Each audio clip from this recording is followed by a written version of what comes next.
They thought letting him go would solve problems. Now they're dealing with the aftermath and it's ugly. Sergio Pérez didn't make noise when Red Bull dropped him at the end of 2024. No complaints, no public drama. But behind that calm face a quiet fire. A fire fueled by what he knows and who he's heard it from. A person inside the team, someone close to the core, told him exactly what's being said now behind closed doors. And it's not good.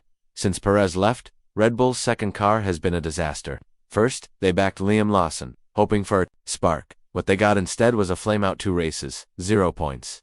That experiment ended before it even began. Then came Yuki Tsunoda, expected to be the solution. But 8 races later, just 7 points sit next to his name. This isn't just a rough patch. This is a collapse. Meanwhile, Max Verstappen is still doing what he does, carrying the team single-handedly. Red Bull is now operating like a one-man unit. The dominance, gone. The balance, broken. And Pérez, he's watching it all play out. And he says the team is finally realizing something they didn't want to admit. They got it wrong. They made choices in a pressure cooker environment. Pressure they created themselves. Now, quiet regret.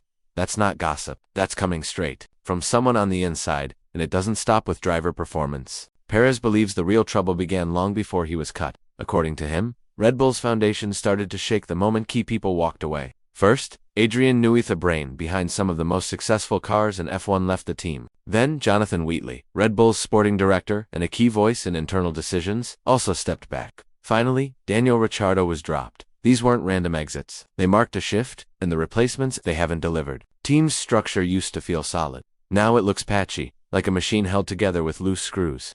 Pérez sees all of this clearly from the outside. He isn't raising his voice or throwing blame, but the message is loud enough. Red Bull let go of more than just a driver. They lost the people who held the place together. So the question rises, did Red Bull cut ties with Checo too early? Or are they now dealing with the results of ignoring the early warning signs? When everything was going well, it was easy to pin problems on the number 2 seat. But now, with the second car barely adding anything, that narrative is falling apart. According to Pérez, the team is finally being forced to face the cracks they once pretended didn't exist. Checo never came across as angry. He never lashed out. In fact, he still chooses his words carefully when speaking about Red Bull. But make no mistake, he's not pretending everything is fine either. Since his exit, things have clearly taken a downward turn. Red Bull put all their faith in Liam Lawson, thinking a younger option would solve their problems.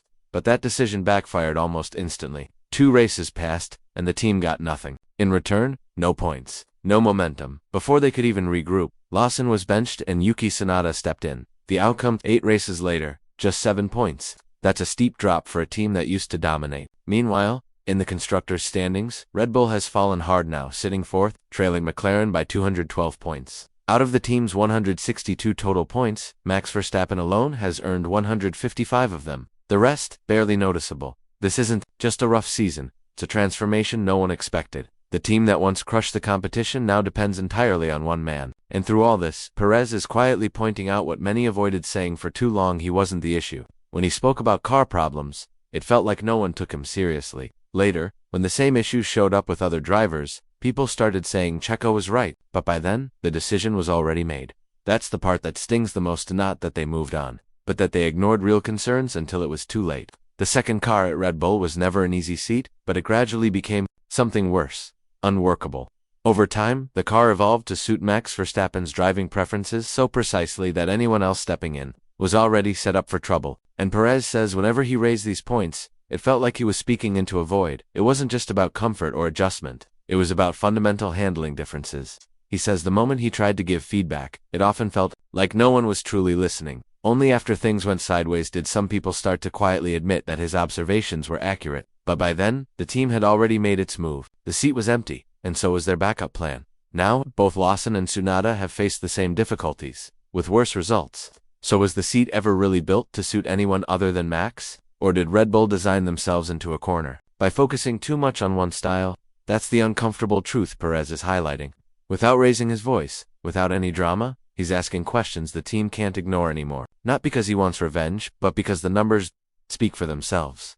And then comes the bigger picture, the part that goes far beyond who's driving. Pérez believes Red Bull's decline started the day Adrian Newey walked away. That wasn't just a respected figure leaving. That was the quiet collapse of a system that had kept everything balanced.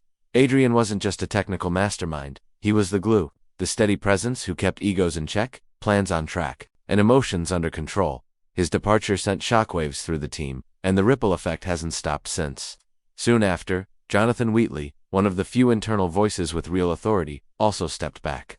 Wheatley had a reputation for keeping the leadership grounded, especially when Christian Horner's decisions faced push. Without those two stabilizing figures, the team's internal balance started slipping. Now you've got Max alone out front, carrying nearly the entire load, while behind him, Red Bull's leadership is making one reactive move after another, cutting Ricciardo, reshuffling the academy, and even going against Helmut Marko's judgment on junior drivers. These aren't the signs of a stable team. They're signs of pressure taking over, and from the outside, Pérez sees a leadership group trying to patch things up, while the structure underneath continues to crack. Pérez isn't asking for sympathy, and he's not out to settle scores. But he's made it clear Red Bull let go of more than just a driver. They disrupted the chemistry that kept their team strong, and now they're struggling to put it back together. He's not ranting. He doesn't need to. The numbers speak loud enough. Since his exit, Red Bull's second car has added less than 5% of the team's total points. Their constructors' title hopes fading fast, and the image they worked so hard to build as a dominant force, it's starting to crack.